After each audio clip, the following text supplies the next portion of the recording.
Today, Finland became the 31st member of the NATO alliance, less than 1 year after it petitioned with Sweden to join.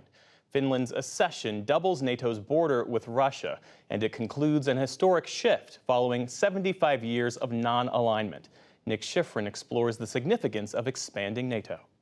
For decades, Finland relied on a strong military to protect itself from Russia. But Russia's war in Ukraine flipped the opinions of Finns and their leaders. And today, Finland's flag rose for the first time at NATO headquarters. Finland's president and NATO Secretary General emphasized an attack on Finland would now be considered an attack on all of NATO. The era of military non-alignment in our history has come to an end. A new era begins. NATO is a community united by our values, freedom, democracy and the rule of law. We stand together, we protect and defend each other, all for one and one for all.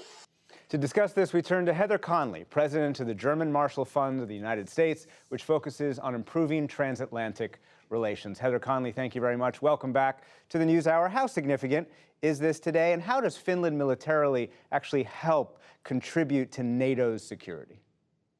Well, this was an incredibly historic day, and it's a special day for NATO because on this day, 74 years ago, NATO was founded in Washington. So it's a great birthday present to have the 31st member of NATO join Finland. You're absolutely right. Finland has an over 800-mile border with Russia, but they have focused on their own territorial defense for decades. They are a militarily capable ally, and job one for them is defending Finland, and now, of course, part of NATO. Putin, of course, for years has opposed NATO's expansion to Russia's borders. How much of a strategic setback do you think this is for the Kremlin? It's massive. And it's all because of Vladimir Putin's decision on February 24th of last year for his full-scale invasion in Ukraine. Finland was a country that wanted the closest possible relationship with NATO, but not to become a NATO member. And when that full-scale invasion began, they completely changed their opinion. They did not want to stand alone. They did stand alone in 1939 when they fought Soviet forces in the Winter War in 1939. They were able to beat them back, but they had to suffer what was called Finlandization, which was basically Soviet Union had to approve everything that Finland did. And as President Biden often says, now Finlandization is no longer the word. It's NATOization. So this is a massive step back. You hear very muted words from the Kremlin because it's such a setback. They threatened Finland, they threatened Sweden with nuclear attack if they would join NATO, and now it's a very muted comment because, quite frankly, this is a significant strategic loss for them.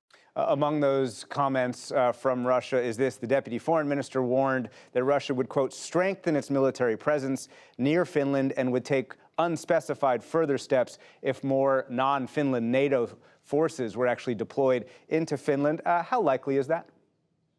It's really not likely that you would see a meaningful deployment of NATO forces. Again, Finland has a very robust territorial defense. You're likely to see, again, more exercises.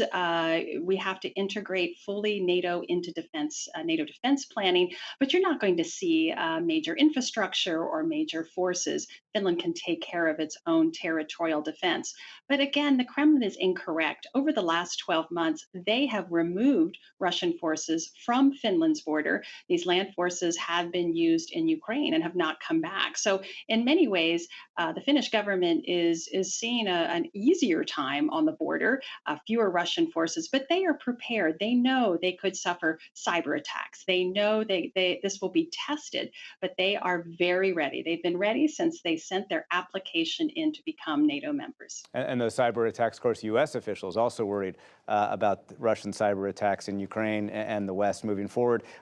You mentioned Sweden before, and Finland's president said specifically today that Finland's membership is not complete without Sweden, which is still being held up by both Turkey and Hungary. Why are those two countries holding it up? Yeah, so both have different reasons. Turkey has been very concerned that Sweden has not been as robust in the fight against terrorism, very specific for Turkey, which would be the PKK. Now, Sweden The has changed. Kurdish militant party that is decided by the U.S. and the EU to be a militant group. Exactly. Now, the Sweden and Turkey have certainly been in bilateral conversations. Sweden has changed its constitution. It has been as forward-leaning as it can, but the Turkish government would like the return of several Kurdish opposition figures, and this would be something that the Swedish government will have a great difficulty to do. So this is being held up until after Turkey holds its parliamentary elections on May the 14th. And everyone's very hopeful that after that election and before the NATO summit in Lithuania in July, that we can get past this. Hungary is in some ways riding on Turkey's coattails and blocking this, seeing if they could get any benefit with Sweden to try to lessen the European Union's strong concerns about Hungary's lack of rule of law and diminishment of its democracy. It will move when Turkey moves, and Turkey will only move on Sweden until after their election. We hope. We need to put a lot of pressure on the Turkish government. They did commit that they would bring Sweden and Finland into NATO. They're working through these bilateral issues, and we hope they expedite this immediately after their election. Heather Conley of the German Marshall Fund, thank you very much.